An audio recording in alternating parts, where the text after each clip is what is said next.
देश में 16 विधानसभा का तीसरा सत्र जारी है, लगातार जारी है। हाल फिलहाल शहीद स्मारक पर धरनों का दौर भी लगातार जारी है। भीम आर्मी के नेतृत्व में ये भीड़ है, वो एसटी, एससी, ओबीसी और माइनॉरिटी जो है उनके अत्याचार को लेकर यहाँ पे धरना प्रदर्शन किया जा रहा है, सांकेतिक धरना यहाँ पे दिया जा रहा है। प्रदेश के विभिन्न अंचलों से, तमाम अंचलों से यहाँ पे भीम आर्मी के जवान या यूं कहे भीम आर्मी कार्यकर्ता है वो पहुंचे हैं और लगातार धरना दिया जा रहा है। मैं हाल फिलहाल कुछ लोग में है भीम आर्मी के, उनसे बात करता हूँ क्या पूरा मामला है, क्यों यहाँ पे इकट्ठे हुए हैं। सर, क्या नाम आपका? मेरा नाम सुधीर तंवर है और मैं भीम आर्मी का प्रदेश सचिव हूँ। क्यों खड़े हुए यहाँ पे, क्यों उठे हुए आप? लगातार प्रदेश में एससी, एसटी और माइनॉरिटी के लोगों पर जातीय आक्रमण हो रहे हैं और धार्मिक आक्रमण हो रहे हैं और लोगों की धार्मिक भावनाओं को भड़काकर आपसी झगड़ा कराया जा रहा है, आपसी मनमुटाव कराया जा रहा है। और जो सरकारें हैं वो उसके पीछे ये जिम्मेदार सरकारें हैं, उसके बाद भी सरकार नहीं मान रही। इसलिए सरकार को एक सांकेतिक हमारी चेतावनी है कि अगर ये सरकार नहीं सुधरी तो अभी यहाँ पूरे हम जयपुर को नीला कर देंगे, जयपुर का चक्का जाम कर देंगे, क्योंकि भीम आर्मी के पास वो पावर है, क्योंकि हमारा झंडा और डंडा दोनों मजबूत है। तंवर साहब, सबसे बड़ा सवाल यहाँ पे, भूमाफिया भी लगातार सक्रिय हो रहे हैं, एसटी, एससी की जमीनों को गलत तरीके से अपने नाम करवा रहे हैं, क्या कहेंगे आप? एससी, एसटी की जमीनों को भूमाफिया बड़े बुरे तरीके से नाम करवा रहे हैं और जो नाम नहीं हो रही उनके ऊपर कब्जा करके बैठे हैं, कंपनी बना कर अपने नाम करा रहे हैं। हमारे लोगों की बहुत सारी जमीनें शराब पिला कर लिखवा ली है भूमाफियाओं ने, जिनमें मैं भी पीड़ित हूँ। मेरे साथ भी ये घटना घटी है। मेरे पिताजी अल्कोहलिक थे, मेरे पिताजी को लिखवा कर मेरी कम से कम 20 करोड़ रुपए की जमीन भूमाफियाओं ने लिखवा ली। कम से कम 20 करोड़ रुपए की जमीन है मेरी लिखवा ली मेरे पिताजी को, क्योंकि मेरा पिताजी शराब पीता था, उसको पता नहीं था बेचारे क्या था, हम थोड़े छोटे थे उस समय। आज हम मजबूत हैं, आज उन भूमाफियाओं का डंडा और झंडा दोनों पिछवाड़े में डाल देंगे, इतने मजबूत हैं हम। देखिए, यहाँ पे भूमाफियाओं द्वारा इन पे अवैध कब्जे किए जा रहे हैं, जमीनों पे एसटी, एससी के नियम विरुद्ध काम किए जा रहे हैं, उनको लेकर कहीं ना कहीं आक्रोश है, उनके दिलों में व्याप्त है और उसी को लेकर यहाँ पे जयपुर में सांकेतिक धरना दिया गया है और आंदोलन की चेतावनी दी गई है। क्या नाम आपका? बाबूलाल। कहाँ से पहुँचे? बाबूलाल क्यों ये झंडा किसका है? ये भीम आर्मी का है। क्यों पहुँचे, क्यों आए हो यहाँ पे? यहाँ पे आए कि हमारे दलित जाति पे हर चीज में जुल्म होता है। पानी छूटने से माल देता है, पानी छूटने से माल देता है, माल देते हैं, हर चीज में जुल्म होते हैं। हमारे को गुमराह करते हैं, बेवकूफ बनाते हैं, हमारे पे जुल्म होते हैं, हर चीज का जुल्म होते हैं। हमारे को मटकी सुनने से माल देते हैं, गोली चटने से माल देते थे, मूछ रखने से माल देते थे। क्यों हम क्या मरने के लिए हैं क्या? आक्रोश इनके सर चढ़ के बोल रहा है। तमाम जो कार्यकर्ता हैं वो यहाँ पे मौजूद हैं, हाथों में नीले झंडे बकायदा ले रखे हैं इन्होंने और इन्होंने आंदोलन की चेतावनी दी है। मैं बात, क्या नाम आपका? मेरा ओम प्रकाश सौकरिया है, मैं अखिल भारतीय रेगर महासभा से उपाध्यक्ष हूँ। और सबसे पहले तो मैं मीडिया प्रभारी का आभार व्यक्त करता हूँ जो हमारी बात इन गूंगे बेरी सरकार को हमारी बात पहुँचा रहे हैं। इसमें हमारे जो महापंचायत का जो अभियान था वो विभिन्न चीज़ों पर लेके किया जा रहा है, शिक्षा पर और भूमाफियों पर, उसके साथ साथ में अपने जो माता बहनें हैं उनके शिक्षा पर और माता बहनों के यानी कि असमत जो आए दिन लुटती जा रही है इन पे। और ये बीजेपी सरकार को यानी कि इतना आभास होना चाहिए कि माता बहनों की जो असमत लुटी जा रही है उन पे रात दिन यानी कि अन्याय और अत्याचार हो रहा है। और इसके साथ साथ में एक शिक्षा के एक बालक को पानी पीने से, गड्ढे को छूने से उसकी मौत हत्या कर दी जाती है।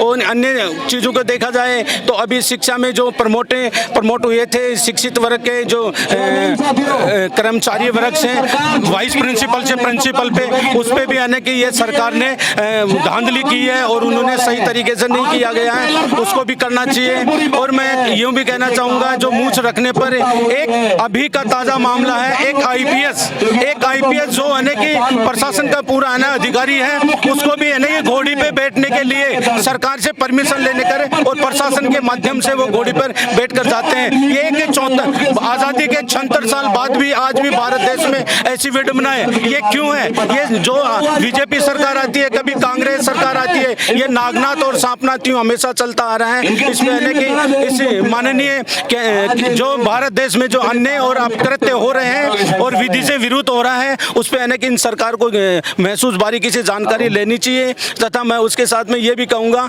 राज्य सरकार और केंद्र सरकार के इनकी हमारी बात सोशल मीडिया के माध्यम से ये बात वहाँ तक पहुँचनी चाहिए। और इनके साथ में मैं ये भी कहना चाहूँगा, आजाद भीम आर्मी यहाँ पे धरने के रूप में मौजूद है। और लगातार जो मैं पीछे दिखाना चाहूँगा, ये भीड़ जो है पीछे दिखाना चाहूँगा, जो बाकायदा यहाँ पे अनाउंसमेंट किया जा रहा है। और सबसे एक अच्छी बात यह है, क्या नाम आपका? हम संविधान की इज्जत करते हैं। देखिए यहाँ पे मैं एक चीज दिखाना चाहूँगा आपको कि लगातार यहाँ पे कोशिश की जा रही है कि कैसे भी भीम आर्मी का जो मांगे हैं उनको लेकर यहाँ पे भीम आर्मी की मांगों को लेकर यहाँ पे इकट्ठे हुए हैं। तमाम जो भीम आर्मी के कार्यकर्ता हैं वो बाकायदा नीले झंडे लेकर हाथों में यहाँ पे इकट्ठे हो रहे हैं। मैं बात करता हूँ, आपसे बात हो चुकी है मेरी। खैर सर, आपके पास आना चाहूँगा, क्या नाम आपका? मेरा नाम सुरेंद्र मेहरा है, भीम आर्मी प्रदेश उपाध्यक्ष राजस्थान। सर यहाँ पे इकट्ठे हुए, सांकेतिक धरना दिया गया, तमाम पूरा जो है नीला हो रहा है यहाँ पे, क्या पूरा मामला बताएं? अभी सांकेतिक धरना दिया गया था। हम सरकार को चेताना चाहते हैं कि जो राजस्थान के अंदर जो SC ST OBC माइनॉरिटी के ऊपर जो अत्याचार हो रहे हैं, या तो सरकार उन पर अंकुश लगाए। अगर अंकुश नहीं लगाएगी तो पूरा जयपुर की गली गली चप्पा चप्पा नीला रहेगा। क्या विशेष मांगे हैं आपकी? हमारी जो विशेष मांगे हैं, जो SC ST के अंदर जो भी मतलब FIR दर्ज होती है, उनके ऊपर जो FIR लगाने का काम करती है, उनके लिए अगर स्पेशल कोई अलग से जांच की जाए। और जो अपने राजस्थान के अंदर जितने भी अभी स्कूलों के ऊपर जो एक भाई अभी एक एप्लीकेशन लेके आया था कि उसकी स्कूल को बंद करके उस स्कूल के अंदर, ठीक है, थाना खोल दिया गया है, ठीक है, वो चीज़ भी अगर अभी स्कूलों के ऊपर कब्जा कर रहे हैं तो उसका मतलब ये है कि SC ST OBC को पढ़ने से रोकने के लिए, क्योंकि उन्होंने कहा है कि ना पढ़ेगा इंडिया और ना बढ़ेगा इंडिया। जब तक हमारा समाज पढ़ेगा लिखेगा नहीं, तब तक कोई सवाल जवाब नहीं कर सकता। और जो भजनलाल सरकार जो राजस्थान के अंदर आई है, उसके बाद में पुलिस प्रशासन और जितने प्रशासनिक अधिकारी हैं वो सारे के सारे मतलब ना उनका अंकुश ब्यूरोक्रेसी हावी हो रही है। हाँ, ठीक है, वो किसी के सुनने वाले नहीं है। क्योंकि वो कहावत है ना कि मतलब ना सुना, हाँ, मतलब वो कहावत है कि जब देश का राजा ही ऐसा है तो जनता क्या करेगी, प्रजा भी ऐसी है। और प्रशासन तो मुक्त हो गया, प्रशासन को कहने वाला है ही नहीं, ठीक है। और प्रशासन के ऊपर पूरा दबाव है बीजेपी सरकार का, क्योंकि प्रशासन को कुछ भी काम करने नहीं देती, सारे मंत्री संतरी सब बिके हुए हैं। देखिए आक्रोश यहाँ पे सांकेतिक धरने में यहाँ पे पहुंचे हैं और हाल फिलहाल इन्होंने एक शांतिपूर्ण धरना दिया है यहाँ पे और चेताने की कोशिश की है सरकार को इनकी मांगों को लेकर। मंदिर मस्जिद के मुद्दे पर उलझा रखा है। अभी आपने देखा दिल्ली में एक एक व्यक्ति ने 6-6 वोट डाली। हमारा चुनाव आयोग क्या कर रहा था? क्या कर रहा था चुनाव आयोग बिल्कुल गूंगा बहरा बन के बैठा है। लाइव मैंने वीडियो देखी है, सोशल मीडिया पर ऐसी वीडियो भरी पड़ी है जो आगे कैमरे पे बोल रहे हैं कि मैंने 6 वोट डाल दी, मैंने 8 वोट डाल दी। और हमारा चुनाव आयोग क्या कर रहा है भाई? क्या कर रहा है चुनाव आयोग? हमारा चुनाव आयोग मर चुका है। चुनाव आयोग मर चुका है, उनको अंतिम संस्कार होना बाकी है। अगर ये सरकारें ऐसे ही करती रही तो देखो हिंदुस्तान को इन्होंने क्या किया, भारत को हिंदू मुस्लिम के मुद्दे में उलझा रखा है। इनका मेन मसला क्या है? मेन मसला बताता हूं मैं। SC ST OBC को मिलाकर ये मुसलमानों से लड़ रहे हैं, उनको सुलटा रहे हैं। उसके बाद OBC के साथ मिलकर SC को सुलटा रहे हैं। SC को तो OBC को तो अकेले सुलटा देंगे। ये आदमी को खत्म कर रहे हैं, देश को नपुंसक बना रहे हैं। एजुकेशन सिस्टम खत्म कर दिया इन्होंने देश का। आज मजदूर का बेटा मजदूर है, 10,000 कमाने वाला अपने बच्चे को कैसे पढ़ाएगा? हमारा आरक्षण भी खत्म करना चाहते हैं। क्यों खत्म कर रहे हैं? क्योंकि जो बच्चा कॉन्वेंट में पढ़ा है वो बच्चा म्युनिसिपैलिटी में दूसरा बच्चा पढ़कर उसकी बराबरी कैसे कर सकता है? जिसका बाप 1 लाख कमा रहा है और दूसरे का बाप 8,000 कमा रहा है, वो बच्चा कैसे करेगा? ये बताओ, वो बराबरी कैसे करेगा? बराबरी हम करेंगे, लेकिन लाइन हमारी एक होनी चाहिए। हम डरते नहीं हैं, हम बुज़दिल नहीं हैं। जिस दिन तुमने ये लाइन एक कर दी ना, ये आरक्षण तुम्हारे मुंह पे मार देंगे फेंक के। लेकिन लाइन तो एक होनी चाहिए। एक जयपुर पहुंच रहा है फ्लाइट से, दूसरा जयपुर पहुंच रहा है बस में। फ्लाइट वाला पहले पहुंचेगा या बस वाला पहले पहुंचेगा? बस भी नहीं है साहब किसी के पास। इस सरकार ने, प्रधानमंत्री क्या कहता था, हवाई चप्पल पहनने वाला हवाई जहाज में चलेगा, यही बोलता था ना प्रधानमंत्री। लेकिन हालात ये है कि हवाई चप्पल पहनने वाले की चड्डी उतारने का काम कर रहे हैं लोग। इन लोगों ने हमारे कपड़े उतारने का काम किया है। कुंभ में भगदड़ हुई, देखा आपने, हजारों लोग मरे हैं, लेकिन नहीं, ये लोग बताएंगे नहीं। और दूसरी बात मैं कहना चाहूंगा कि जो हमारे देश का मेन मीडिया है, सबसे ज्यादा भ्रष्ट मेन मीडिया हो चुका है। अगर देश में थोड़ी बहुत मीडिया की पावर बची है ना, तो वो यूट्यूबरों ने बचा रखी है, सोशल मीडिया वालों ने बचा रखी है। मेन मीडिया तो खत्म हो गया। मेन मीडिया को भी श्रद्धांजलि देंगे हम, क्योंकि ये मीडिया इतना चाटुकार हो गया है, इतना चाटुकार। अरे यार एक बात बताओ, एक नॉर्मल पत्रकार है जिसकी सैलरी 1 लाख रुपए है, उसके पास 500 करोड़ रुपए की प्रॉपर्टी कहां से आ गई? है किसी के पास कोई जवाब? अडानी का हाथ है साहब। अडानी, बम्बानी, कौन कौन से डानी है ये पता नहीं यार। 2 गुजराती बेच रहे हैं, 2 गुजराती खरीद रहे हैं। हिंदुस्तान को इन्होंने मजाक बना के रखा है, मजाक। ये देश में मजाक हो रहा है। अभी आपने देखा वो ट्रंप, जिसको हमने नमस्ते ट्रंप किया था इसी जयपुर में, याद है ना? पुलिस ने हमें घेर के बैठा लिया था क्योंकि ये भीम आर्मी वाले का भी कोई प्रदर्शन ना कर दे। हुआ क्या? हमारे करीब करीब 100 प्लस लोगों को, 104-105 लोगों को बेड़ियां बांधकर, पैरों में हाथों में जंजीरें डालकर हिंदुस्तान लाया गया, भारत लाया गया। देखा आप लोगों ने? प्रधानमंत्री जी ऐसे शांत बैठ गए जैसे हमारे ना गांव में, राजस्थान में भेड़ें चरती हैं और भेड़ के सर पे जूता रख देते हैं ना, फिर भेड़ हिलती नहीं है। ये कंडीशन है। दूसरे देश का सेना का विमान हमारे देश की धरती पर कैसे लैंड हो गया? हम अमेरिका से डरते हैं क्या यार?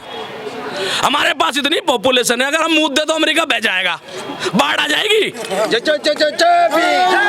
हम डरते हैं अमेरिका से? नहीं। आपने देखा होगा एक लेडीज प्रधानमंत्री थी, इंदिरा गांधी। अमेरिका ने जब क्या किया था, लेकिन वो डरी नहीं डरी ना। सोवियत संघ से जाके बात की, जब पाकिस्तान से हमारा युद्ध था, हमने बांग्लादेश को अलग किया। लेकिन ये क्या कर रहे हैं? नमस्ते ट्रंप करके 68 लाख रुपए का हीरा दिया था उसकी घरवाले को, बाइडेन घरवाले को, बताओ इन्होंने, प्रधानमंत्री ने गिफ्ट। अरे भाई 68 लाख रुपए में 2 स्कूल सही हो सकते थे, नहीं हो सकते थे।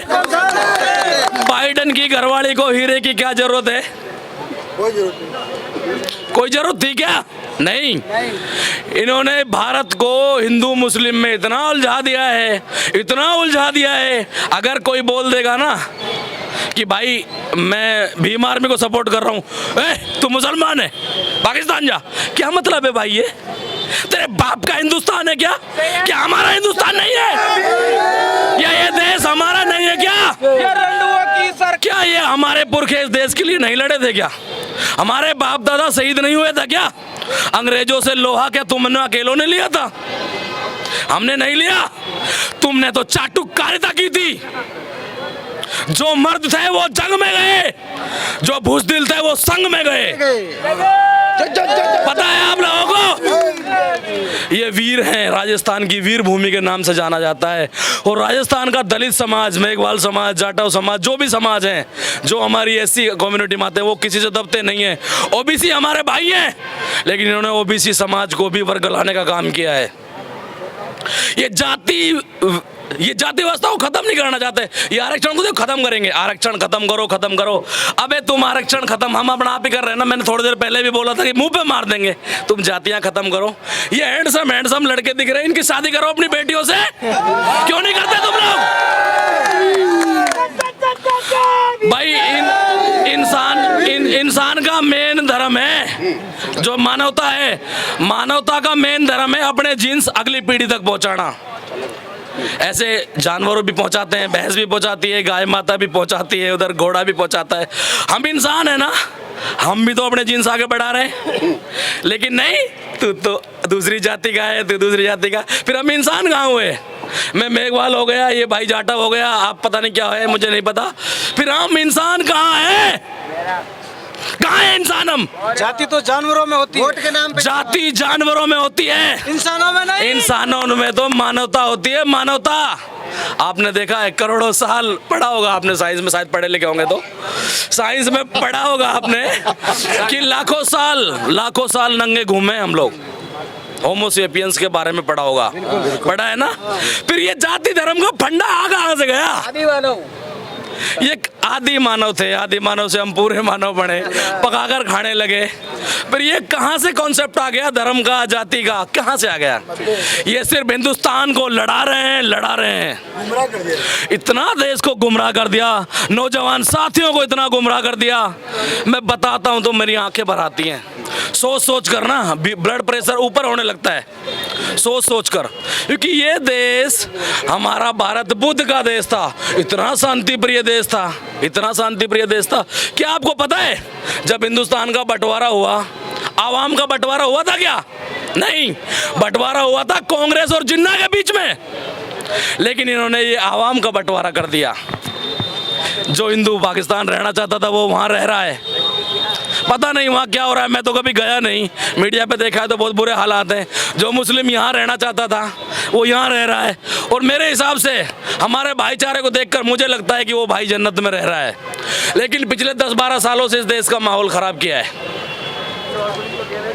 इस देश का माहौल खराब किया है इन्होंने 10-12 साल से। लेकिन क्या हम और आप मिलकर इस देश का माहौल खराब होने देंगे? नहीं साहब। अपने बच्चों को क्या बताएंगे हम कि जब देश बर्बाद हो रहा था हम मंदिर के नीचे मस्जिद ढूंढ रहे थे या मंदिर के ऊपर मस्जिद ढूंढ रहे थे? क्या ढूंढ रहे थे? या मस्जिद के नीचे मंदिर ढूंढ रहे थे? कुछ ढूंढ रहे? क्या बताओगे अपने बच्चों को? आप बताओ। मैं एक क्वेश्चन आपसे करता हूं पत्रकार बंधु, कि आप अपने बच्चों को क्या जवाब दोगे कि जब देश बर्बाद हो रहा था तो आप क्या कर रहे थे? सही बात। अब व्हाट्सअप खेल रहे थे, सुबह एक व्हाट्सअप यूनिवर्सिटी से सिलेबस उतरता है और शाम तक पूरे हिंदुस्तान में फैल जाता है। फैलता है कि नहीं फैलता? और फिर शाम को आप लोग एनालिसिस करते हो सोशल, या तो ये तो मैसेज तो बहुत गलत था। अब वो FIR किसके पास कराएं हम जाके कि ये फर्जी मैसेज था, इसने मेरे देश को बांटने का काम किया है? कहाँ FIR कराएं?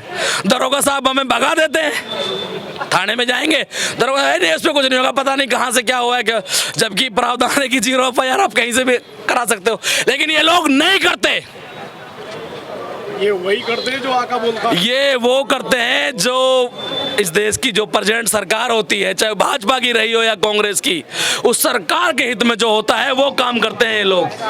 पता है ना आपको? मैं पुलिस वाले भाइयों से भी कहना चाहूंगा कि मेरे भाई आप भी तो हमारे जैसे हो ना, या आप लोग हमसे अलग हो?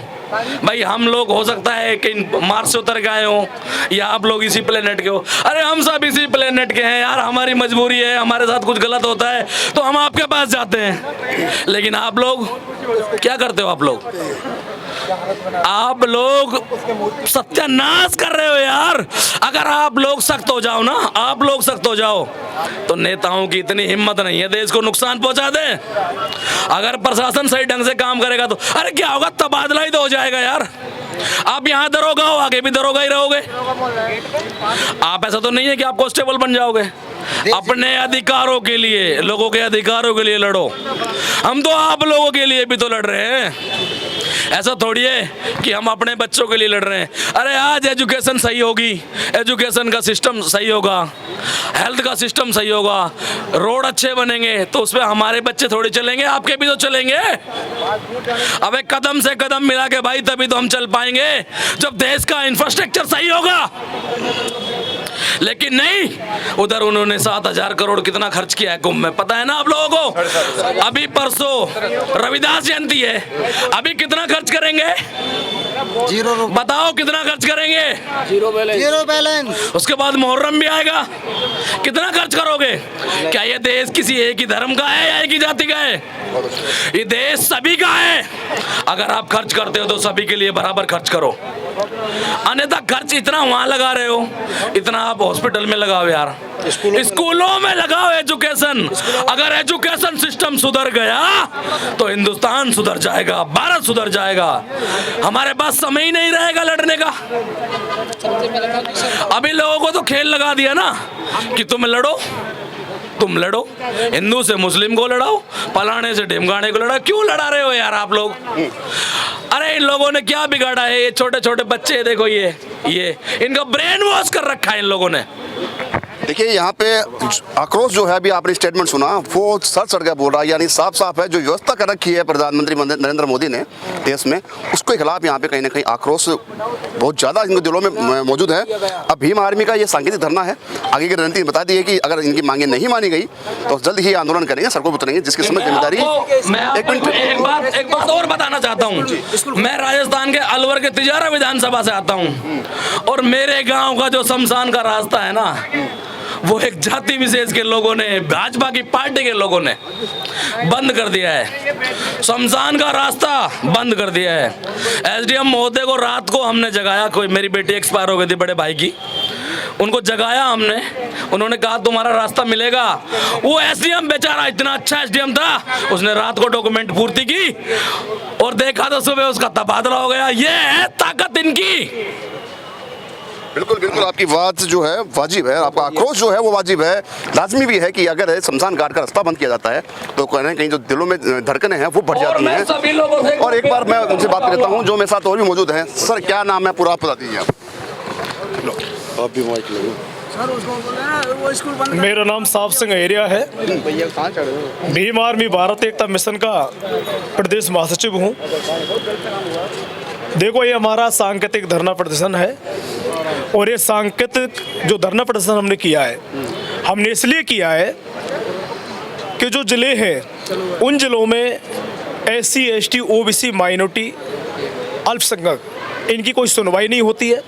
यदि बहुजन का कोई व्यक्ति पीटा जा रहा हो तो उसको बिल्कुल भी FIR दर्ज नहीं करते हैं, और जैसे तैसे हमारे भीम आर्मी के कार्यकर्ता FIR दर्ज कराते हैं तो जो थाना अधिकारी बने बैठे हैं वो FIR देते हैं, मोटी रकम मारते हैं। क्योंकि ये थाना अधिकारियों का भी कसूर नहीं है, ये भ्रष्ट सरकार का कसूर है। वो कैसे कि थाना अधिकारी 10-10 लाख रुपए देकर थाने का SHO बनता है, तो वो बेचारा कैसे भरपाई करेगा? करेगा नहीं करेगा, फिर तो वो करप्शन ही तो फैलाएगा। क्योंकि राजस्थान में जितने भी थानेदार हैं, ऐसा कोई भी थानेदार नहीं जिसने 10 लाख और 20 लाख रुपए नहीं दिए हो। तो बताइए मेरे लिए वो न्याय करेगा या अन्याय करेगा? अन्याय करेगा ना। तो ये कसूर पुलिस का नहीं है, ये कसूर इस राजस्थान की राजनीति का है। इसलिए मेरे भाइयों, आज भीम आर्मी इस आंदोलन के करने के लिए आई है। अभी तो छोटी सी अंगड़ाई ली है, अगर हमारी सुनवाई नहीं की गई तो पूरे राजस्थान को नीला किया जाएगा, नीला। अभी हमने देखा कि एक ब्याना विधानसभा क्षेत्र में, ब्याना सदर थाने में एक गांव आता है, सिकंदरा गांव है, और उस गांव में देख सकते हो आप, जो बाबा साहब का अंबेडकर भवन था और उसमें स्कूल चला करता था, कितनी नालायक सरकार है, उसमें थाना खोल दिया। इससे बड़ा है अपमान बाबा साहब का क्या होगा? बच्चे कहाँ जाए पढ़ने के लिए? बच्चे आखिरकार जाए तो जाए कहाँ? उस गांव में स्कूल नहीं, स्कूल है तो रेलवे ट्रैक को पार करके जाना पड़ता है, 5 किलोमीटर दूर है सर। बच्चों को भयभीत होकर ऐसे जाना पड़ता है कहीं कोई हादसा ना हो जाए। जब माँ बाप बच्चे भेजते हैं पढ़ने के लिए तो उनको डर लगा रहता है कहीं ट्रेन से कट ना जाए। और जबकि उस गांव के अंदर मेरे भाइयों 33 से वोट है, 3,300 वोट हैं। जब इतने बड़े गांव में ये सरकार स्कूल नहीं खुलवा सकती, जबकि वो कहते हैं कि भारत में सबसे बड़ा राज्य क्षेत्रफल में है तो वो कौन सा है? वो राजस्थान है। जबकि इतनी बड़ी जगह पड़ी हुई है, वह खाली बहुत बड़े ग्राउंड पड़े हैं, तो छोटे से स्कूल जो प्राथमिक स्कूल है उसमें यह थाना क्यों खोला गया? क्योंकि ये चाहते हैं कि इन स्कूलों में जो नजदीक स्कूल है इनमें गरीब का बच्चा पढ़ने नहीं जाए, क्योंकि शिक्षा बोलना सिखाती है, और ये पढ़ गए तो ही हमारे सामना करेंगे। आज देख रहे होंगे, एलन ले लो, दृष्टि ले लो, बाजीराव ले लो, जयपुर में कितनी कोचिंग है। स्प्रिंग बोर्ड ले लो, क्या स्प्रिंग बोर्ड में गरीब का बेटा तैयारी कर सकता है? नहीं कर सकता। क्या किसान का बेटा तैयारी कर सकता है? नहीं कर सकता। क्या फोर्थ क्लास का बेटा तैयारी कर सकता है? नहीं कर सकता। क्या पुलिसकर्मी का बेटा तैयारी कर सकता है? नहीं कर सकता। उसमें तैयारी वो ही करेगा जिसकी आमदनी कम से कम 2 लाख रुपए पर मंथली होगी। छात्रवृत्ति भी नहीं आ रही बच्चों। तो बताइए, तो आरएस उनके बच्चे बनेंगे या गरीब किसान के बच्चे बनेंगे या रिक्शा वाले के बनेंगे या छोटे छोटे चैनल वालों के बनेंगे? और सबसे बड़ा सवाल यहाँ पे, अभी डेलीगेशन हुआ कि नहीं? आपने जो मांगों को लेकर धरना दिया है उसको लेकर? हमारी कमेटी गई हुई है। कमेटी अब देखो वार्तालाप चल रही है डीजीपी साहब से, और वहाँ से क्या डिसीजन होके आता है। अगर हमारी मांगे नहीं मानी गई तो सीएम हाउस का हम कूच करेंगे।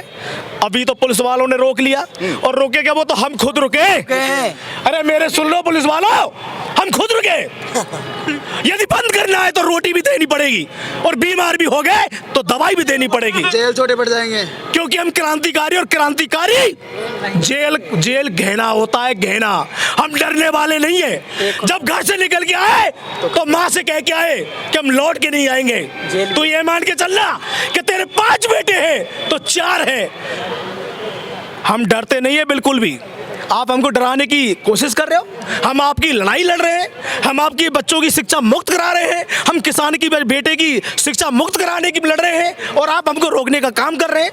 अरे उससे सीएम से कहो कि ये लड़ने वाले नहीं, ये देश को सुधारने वाले हैं, और हम ही को रोका जा रहा है। भीम आर्मी का आगे की रणनीति क्या रहने वाली है आपकी? जी, आगे की रणनीति क्या रहने वाली? आगे की रणनीति हमारे जो अनिल देनवाल जी है, जितेंद्र जहाँ के हमारे यहाँ पर भीम आर्मी के प्रदेश अध्यक्ष हैं, वो डिसीजन करेंगे। हमारी भीम आर्मी के प्रदेश कमेटी है जो बनी हुई है, वो डिसीजन करेगी क्या डिसीजन लेंगे। हमारी अगर मांगे नहीं मानी गई तो जो डिसीजन हमारे वरिष्ठ पदाधिकारी लेंगे, जो हमारे प्रदेश अध्यक्ष जितेंद्र अटवाल जी लेंगे, राष्ट्रीय कोर कमेटी सदस्य अनिल देनवाल जी लेंगे, उस पर हम खरा उतरने का काम करेंगे। जय भीम। देखिए यहाँ पे भीम आर्मी द्वारा जो सांकेतिक धरना दिया गया है, उस धरने में अपनी आगे की रणनीति है वो कमेटी तैयार करेगी, कमेटी तय करेगी। उसके बाद ही यहाँ का जो रणनीति है वो तैयार होकर आगे की लड़ाई लड़ी जाएगी। ये मांगे हैं, उन्होंने कैमरे के सामने बताया है। हालात ये है कि पूरे शहीद स्मारक पे पूरा नीला में यहाँ पे दिखाना चाहूँगा, कैमरा के सामने दिखाई, पूरा झंडा यहाँ पे नीले झंडे से यहाँ पे पूरा सरोकार किया जा रहा है, और पूरा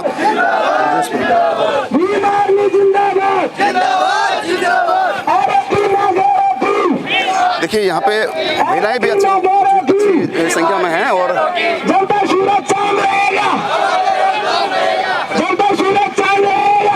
देखिए यहाँ पे तमाम जो नेता हैं, पदाधिकारी हैं, वो बैठे हुए हैं, और मैं बात करता हूँ। सर क्या नाम आपका? अनिल देनवाल, प्रदेश प्रभारी। हालात फिलहाल बैठे हैं यहाँ पे धरने पे, क्यों बैठे हैं, क्या पूरा मामला है? देखिए, प्रदेश में लगातार SC ST OBC माइनॉरिटी के साथ में जो घटनाएं हो रही हैं, और खासकर दलित समाज के साथ में जो पिछले 7-8 साल से हो रहा है। कांग्रेस राज में हमने ये देखा, और भाजपा में भी लगातार उन्हीं घटनाओं को दोहराव हो रहा है, और सरकारों में कोई भी बदलाव नहीं है। सरकारें बदली लेकिन रवैया वो का वही है। अभी फिलहाल में हमने देखा कि शंकरलाल मेघवाल की जो दर्दनाक हत्या हुई, गला काट दिया गया, उसके बाद में विष्णुराम को बीच बाजार में चाकू से गोद के मार दिया गया। और अभी अगर हमारे कर्मचारी वर्ग की बात करें तो एक पुलिस कर्मचारी थे हमारे बाबूलाल बैरवा, वो अपने अधिकारियों से उत्पीड़ित होकर परेशान होकर उन्होंने फांसी का फंदा लगा लिया। इन तमाम घटनाओं में पीड़ित परिवार को कोई न्याय नहीं मिला और किसी तरह का सहयोग नहीं है, और लगातार जो SC की ज़मीनों पर भूमाफिया द्वारा कब्जा किया जा रहा है, और उनको डरा धमका कर ज़मीनें खाली कराई जा रही हैं।